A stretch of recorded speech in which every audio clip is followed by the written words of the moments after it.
You're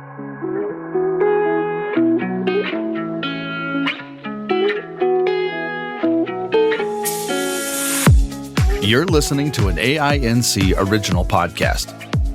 We believe you don't have to do life without a compass. Let us be your guide on this amazing journey. Welcome to Navigating Life with Vision Loss. Hello, and welcome to Navigating Life with Vision Loss. I'm your host, Kim Wardlow. Welcome today. We continue in November and with our focus on food. So that is fun. I have a guest today. Chris Peltz will be joining us. I just want to remind you that Colorado Gives Day is coming up in December, the first Tuesday, but you can actually schedule your donations right now on the Colorado Gives site. So you don't have to worry about it or try to remember on that Tuesday. You can schedule those in advance. So we always appreciate that. And let's just get started. Chris, thank you so much for joining us today. Yeah, appreciate it. I'm excited to be here. Chris started losing vision at age 10. You were diagnosed in 1984 with retinitis pigmentosa. And he hasn't had usable vision for about 15 years. But that hasn't kept him from doing the things he wants to do. And so Chris has the blind grilling experience, which encourages independence through accessible technology at the grill, in the kitchen, and in every other aspect of life, sharing experiences from a unique perspective in activities you would not expect the blind or visually impaired to be involved in. And Chris, I know grilling is not the only activity that you do that people might be surprised a blind person is doing. Do you want to just tell our listeners a little bit more about yourself, kind of a little bit more about your journey with blindness? And I know there's some hunting involved in that as well. Yeah. So I grew up on a farm in central Missouri, and I experienced some difficulty, especially at night, losing my night vision. Of course, the normal things with RP, and went through several tests and was diagnosed with RP when I was 10 years old. And my dad gave me about a year to mope around the house to try and, just kind of go through that mourning process of, what's going to happen? Why is this happening to me kind of thing?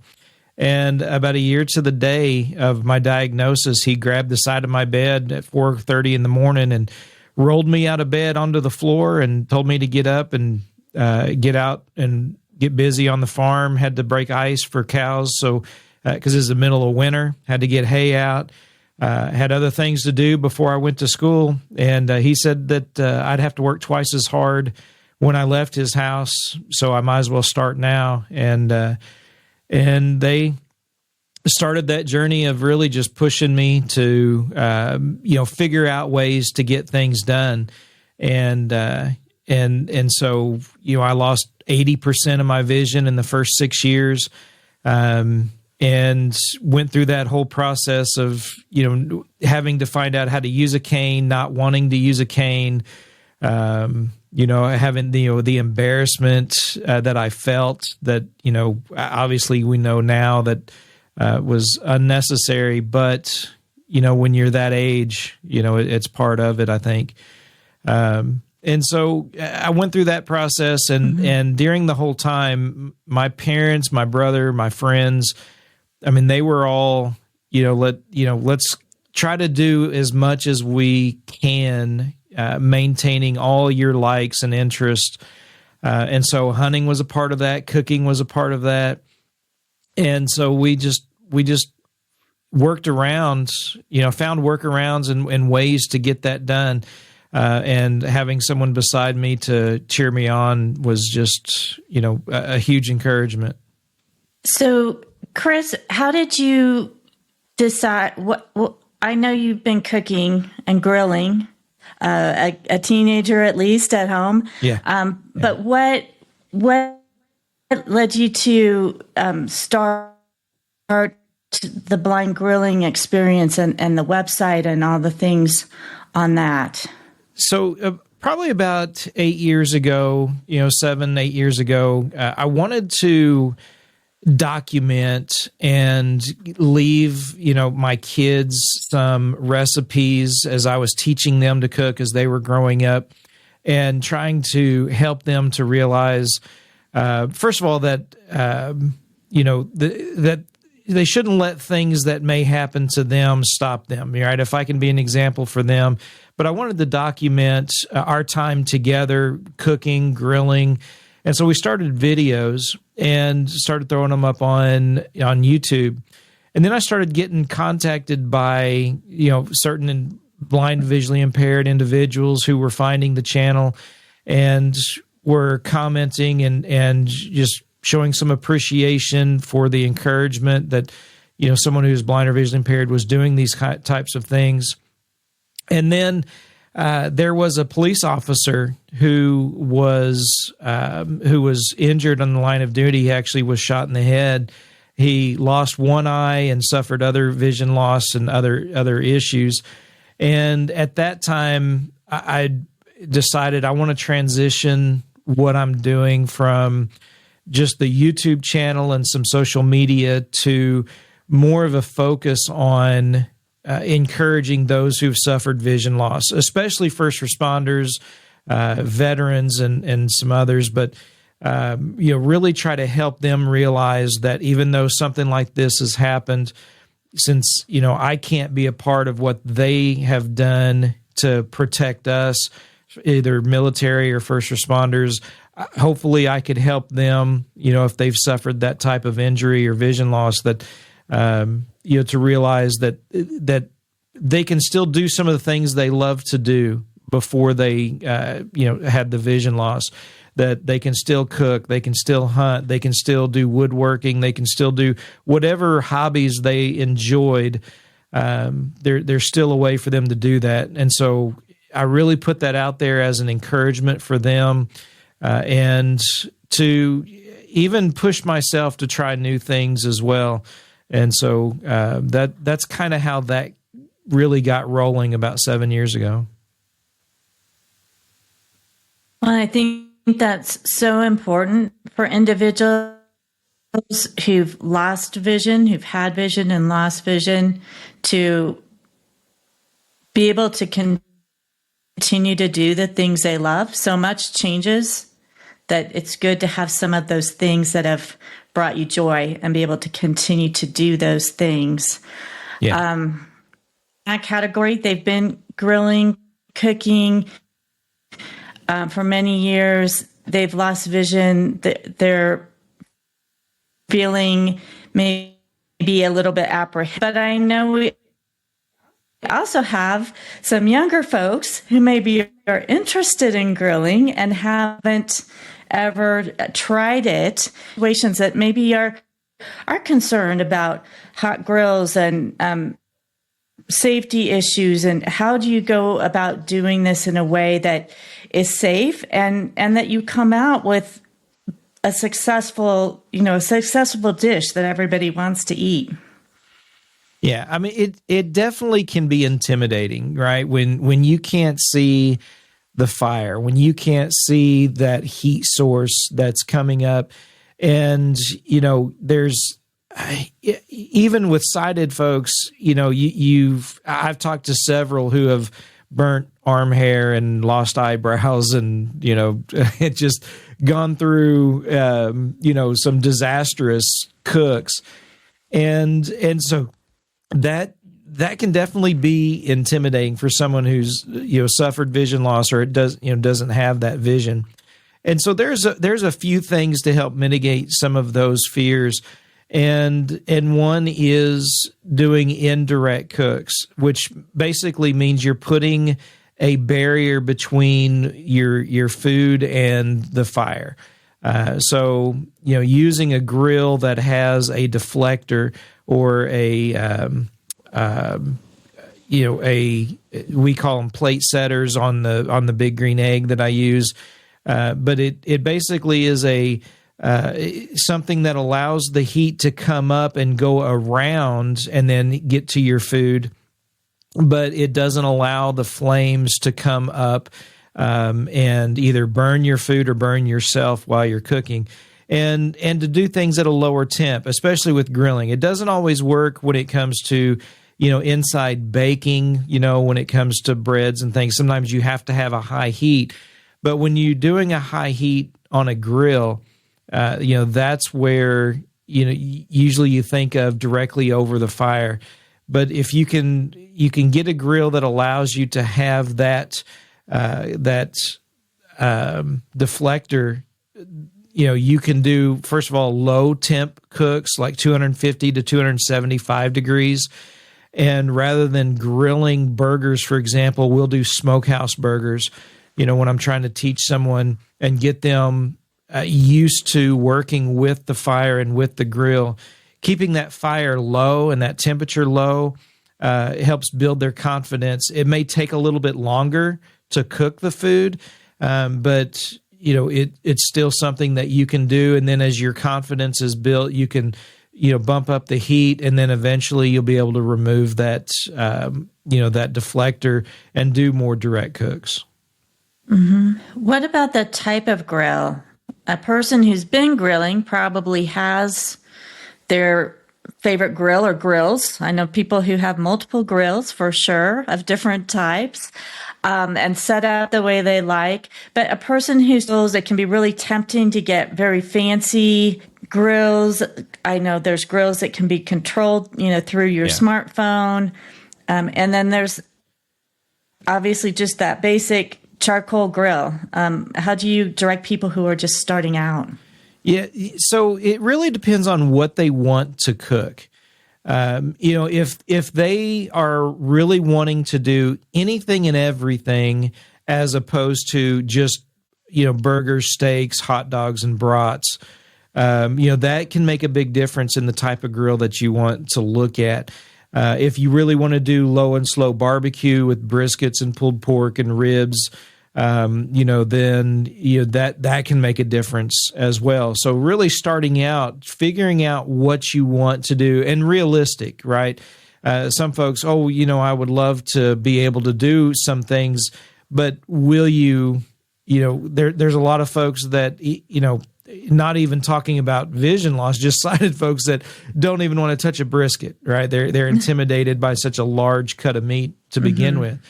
So depending on what type of food you want, and then, budget's always going to come into play.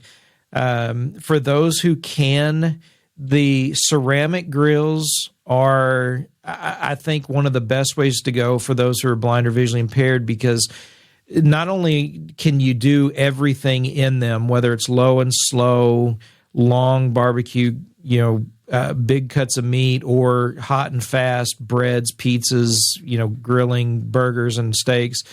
But because of their ceramic, because they are ceramic, you can actually touch the outside of the grill when it's hot.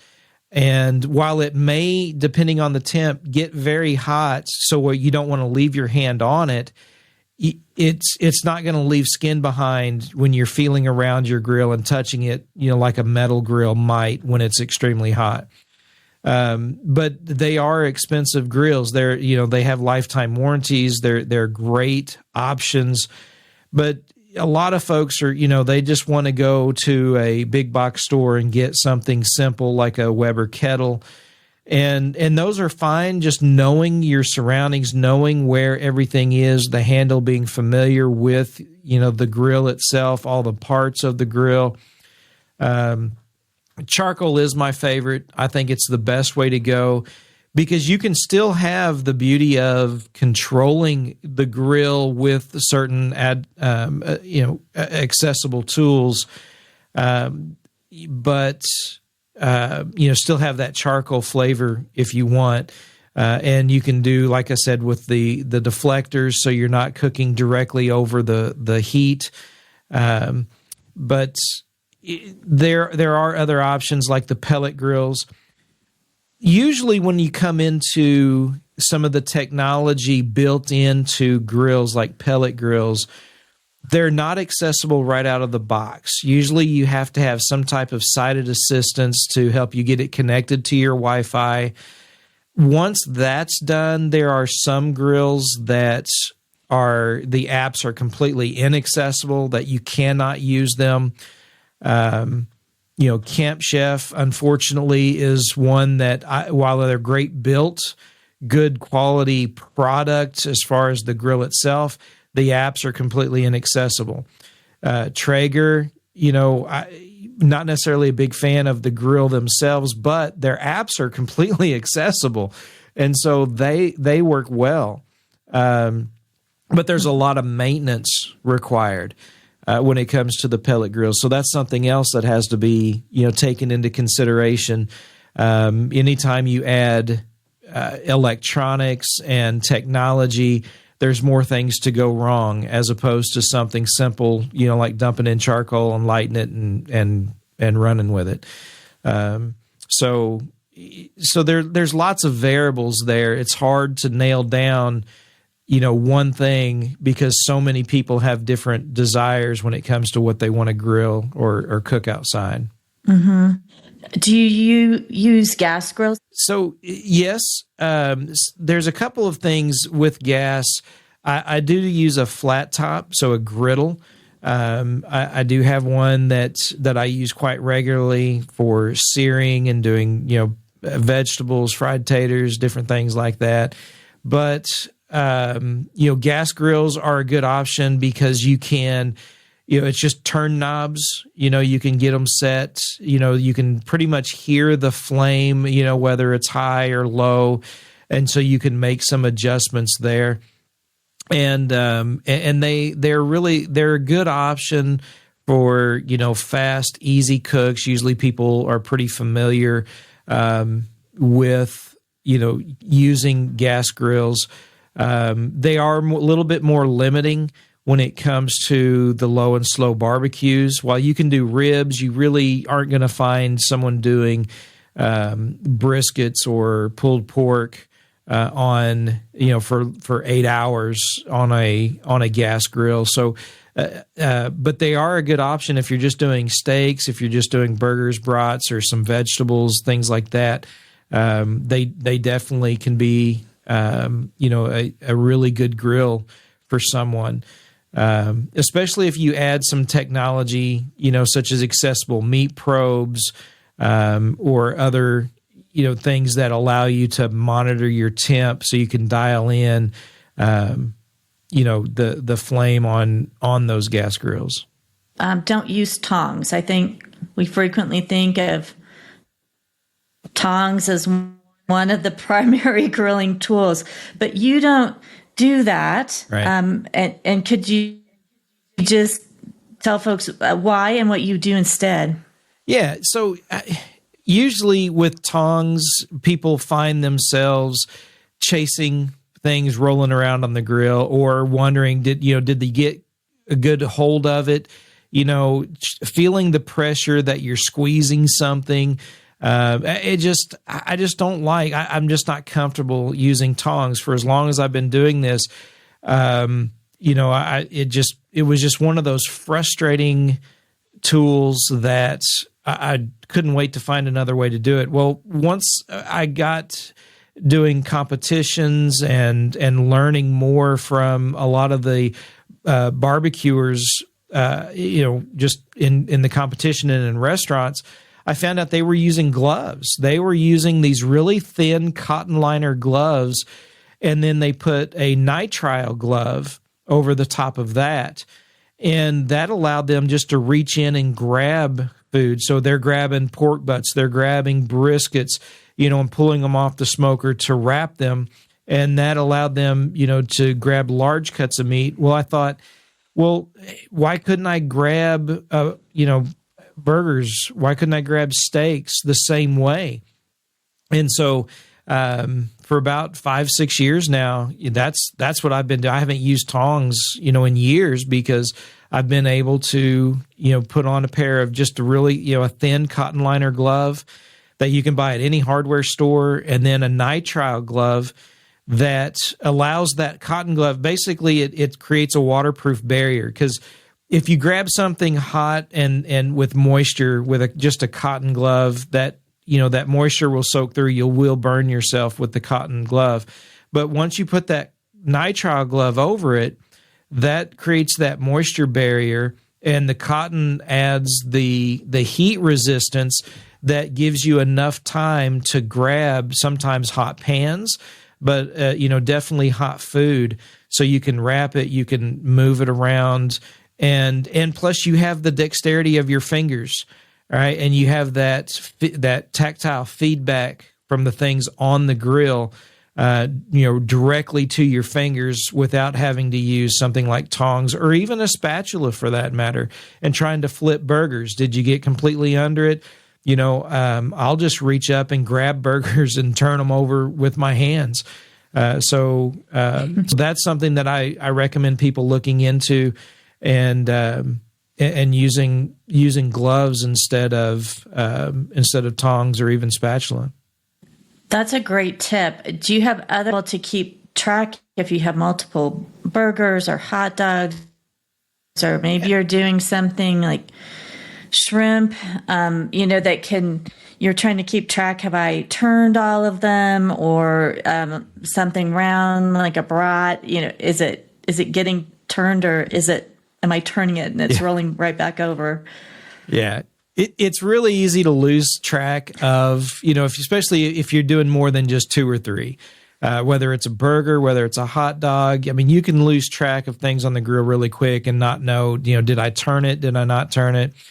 With hot dogs, I use a skewer. I'll take it's a flat metal skewer that I run through the ends of hot dogs, not long ways, but perpendicular to the hot dog at one end. And so I can fit 6, 7, 8 hot dogs on one skewer. And when I set those on the grill, they'll grill that one side. And then when it's time to, what you would think typically of rolling them, I'll put on a cotton liner glove, I'll grab that skewer, and I'll turn it almost like turning a page in a book, and it'll flip those hot dogs all in one motion, and I get all the hot dogs flipped at one time, and that works really well, for not only making sure and knowing that you've got the hot dogs flipped, but they don't roll away from you, and because they're on that skewer. Other little things like fish baskets work really well, because you can actually cook burgers in fish baskets, so that, or even steaks as far as that goes. But you can put those in a fish basket, and then, after a certain period of time, or if you have a probe and you're keeping track of your temp, when you go to flip them, you just grab the fish basket and you flip that one thing, and you flipped, 4 or 5 burgers all at once. And so you've got them flipped and turned over, and you don't have to guess or wonder, did I miss one? Or, they're all right there inside that, so you're able to do that. There are grill baskets and other things that you can use. Some are really great and work well. Others, you got to be careful whether or not the handle is too long for your grill. So there's lots of things you need to take into consideration. But overall, baskets, skewers, those types of things can work really well. Skillets, cast iron skillets are wonderful tools using out on the grill.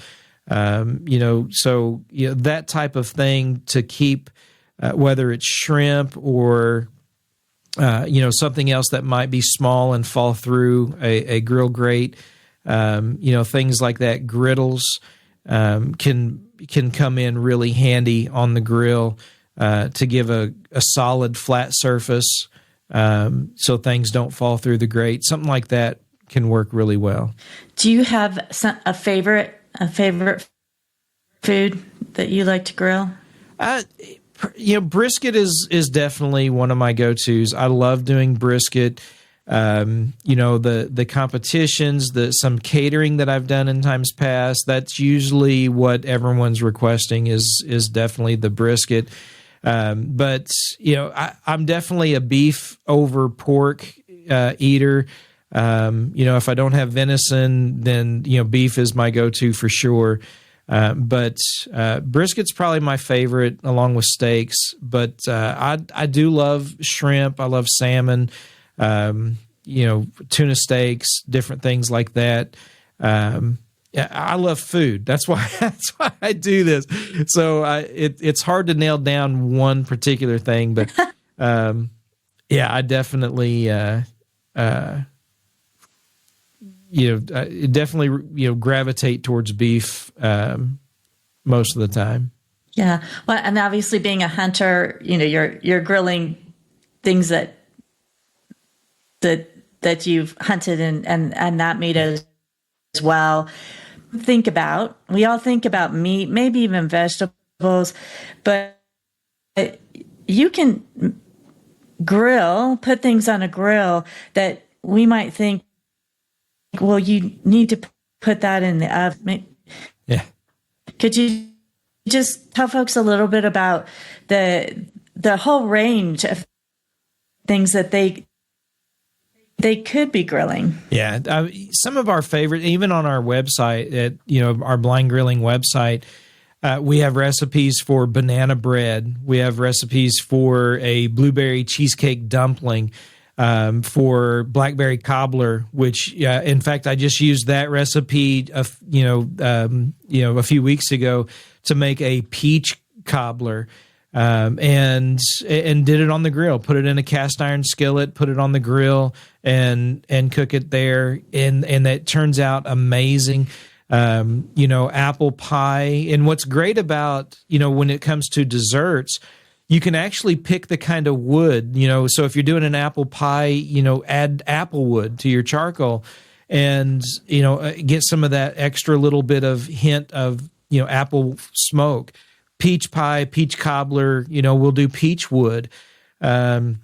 With the banana bread, we'll do pecans because we'll top it with candied pecans. And so we'll use a pecan wood for that. So those are some things that we do. We do a lot of pizzas. We do a lot of breads, pies, cakes, all of those things we're doing out on the grill. I challenged my wife years ago and told her, anything you can cook inside, I can do outside. And she's held me up to that. She loves it because she doesn't have to clean up the kitchen because everything's outside. And the only thing that I haven't really done well at is cookies. Peanut butter cookies, actually, not long ago was what I did okay with, but the chocolate chip cookie, I just can't quite get the cookies down. But other than that, I've been absolutely successful on the grill. And we try to get pretty creative sometimes. I know right now a lot of people are, they think about campfire s'mores, and doing the marshmallows and the chocolate bars and the graham crackers. And we'll actually take an ice cream cone and we'll put it in a jalapeno popper holder that holds your jalapenos upright. But we'll put the ice cream cone in that and use that as a stand. And we'll put chocolate and marshmallows inside that cone and stick it on the grill and smoke that until, those marshmallows and that chocolate has kind of melted and the marshmallow on top starts to get that brown crust happening. And it's a great smoked kind of s'more that you can hold and, eat in a cone. So we do all kinds of things like that, whether it's vegetables, stuffed apples. I know that's something people think about in the fall, doing candied apples. We do a stuffed apple where you core it and we'll fill it with either caramel or like a cream cheese. And then I'll wrap it in a cinnamon roll, canned cinnamon roll, take and wrap that apple up with that and throw it on the smoker. Just all kinds of things like that. We try to get real creative and do things that just kind of wow folks, especially if we're doing competitions, but sometimes just having fun out in the backyard and thinking, I wonder what this would taste like. I wonder what this would, how this would work. sometimes we have epic fails, but most of the time it's at the very least edible, and usually we just have a fun time doing it. Well, let's talk turkey for a minute. Yeah. We're getting near Thanksgiving. It's coming up. What if folks are thinking about maybe instead of putting that turkey in the oven, I'll try putting that turkey on the grill? Yeah, that's I highly recommend smoking a turkey if you have the means to do it. It's our favorite way. We usually do a fried turkey, but smoked turkey is absolutely my favorite. And there are a few ways of doing it. If it's your first time doing it, I basically would just take everything that you think from the oven, as far as your temp, let's say 350 degrees, and do it the same way. If it's your first time, if you've done that a few times and you want to lower the temp to 275, 300 degrees, that's fine. But probably my favorite prep when it comes to a turkey, there's a few really good keys to make sure you're going to have great results. First of all, obviously make sure you if you've bought a frozen turkey, make sure it's completely thawed. Take it out several days ahead of time, probably about 4 days before you're going to cook. Make sure it's out in your refrigerator thawing out. The night before you're going to cook it, get it completely out of the package and leave it in your refrigerator to air out and basically dry the skin out is what you're doing. That gives you a nice crispy skin on the smoker. A lot of folks think, well, the skin turns out rubbery or, it's not a good bite through type skin. That's one reason why they don't like smoked turkeys. And usually they haven't done the proper prep. So if you leave it in the fridge overnight, you can inject seasonings into the meat and then leave it in the fridge overnight, completely uncovered, and let that skin dry out. And before you put it on the smoker, that is really key. I do recommend if you can get a fresh turkey rather than a frozen. Especially if you're going to brine. Some people like to brine their turkey for 12 to 24 hours. And if you're going to put a turkey in a wet brine, that works great. It's really good for infusing flavor. But some folks think, well, it's always too salty. Every time I do it, it's too salty. And that's usually because they've used a frozen turkey that they then put in a salt brine. Well, when they freeze turkeys, they actually inject those turkeys with a saltwater solution to plump them up, and they flash freeze them so that they have this really big, beautiful shape to them, and they feel nice and plump.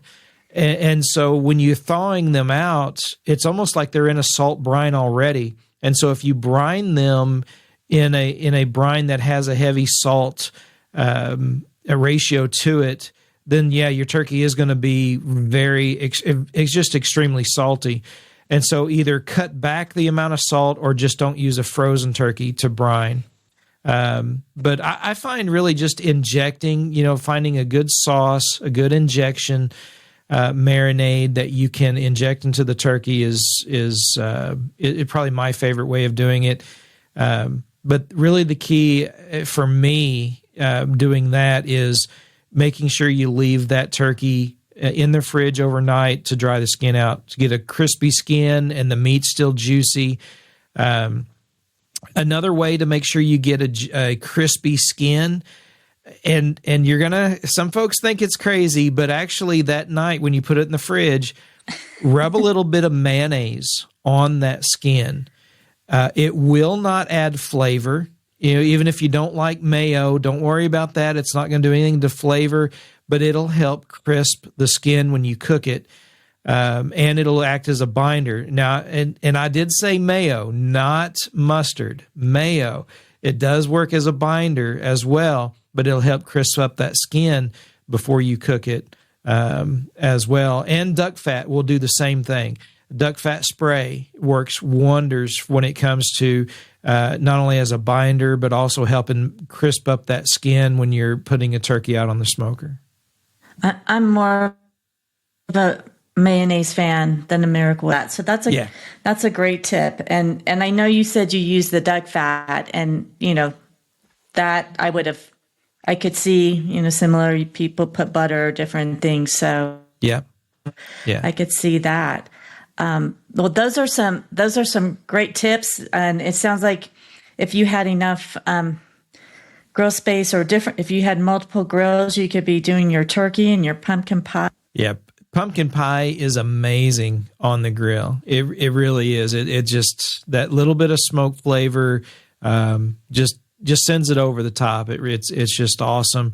And do it, some folks, if you think about it this year, if you get a chance to put an entire pumpkin on the smoker, cut the top off and smoke the entire pumpkin, and I think you'll like it. I think you'd be surprised at how well that'll turn out. And then make your pie. That sounds really good too. Yeah. Well, I know that you have talked a bit about some different tools and thermometer. For those interested in that, I know Jonathan and Evan are planning to have you back on Blind Level Tech to talk more about technology and grilling and cooking. But also, we touched on it, you still hunt. Yeah. And that may surprise people, but you have ways of talking with them a bit about that as well, right? Yeah, absolutely.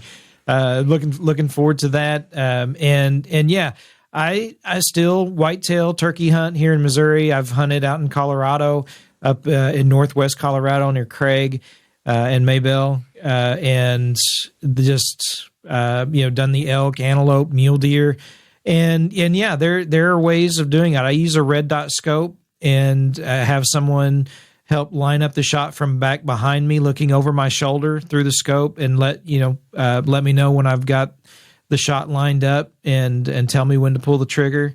And definitely have been after elk during the rut, and it's as well as when they're all herded up in late winter, or at least late in the year. And so it's a lot of fun. I enjoy being out in the woods. I love fishing and hunting. And for those who want to do that type of thing, definitely there are ways to do it.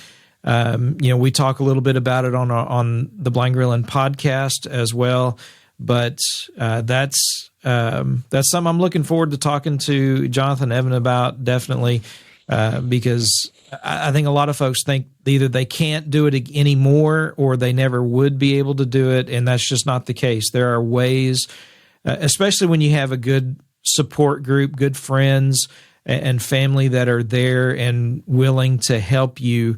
Use those things that the adaptive tools that are available for you, so that you can get that done. It's a lot of fun, and just the accomplishment, the sense of accomplishment that you can get, when you take on such a task is just phenomenal. I love it. It's a lot of fun. Well, Chris, thank you so much for sharing your knowledge and being with us today. What are the best ways for people to find you? I know, obviously, we've talked about your website, the Blind Grilling Experience. Yeah. So the website, blindgrilling.com, and of course the podcast, Blind Grilling Experience. But if you search for Blind Grilling, you will find us, youtube.com/Blind Grilling, facebook.com/Blind Grilling, Instagram @Blind Grilling. I mean, we're all over the social medias, and really putting a lot of effort into the podcast right now. But there's a lot of videos going back several years with various cooks. and talking about tools, and technology, accessible meat probes, which I think is really key when it comes to cooking. For those who are blind or visually impaired, having, a good solid meat probe that's completely accessible. So those types of things are all talked about on our social media and website. Great. Well, Chris, thanks again. We look forward to hearing more from you on Blind Level Tech. Hey, everybody, thank you so much for listening to this episode of Navigating Life with Vision Loss. Wanted to draw your attention to Colorado Gives Day coming up on December 5th, so make sure you get those donations in and on time. We're so thankful that you have chosen to give your hard-earned dollars to a nonprofit, so we thank you so much for that. Tune in next week as Kim joins with Penny Melville Brown from all the way across the pond. It's going to be a fantastic episode. We hope this show has helped you navigate your life with vision loss.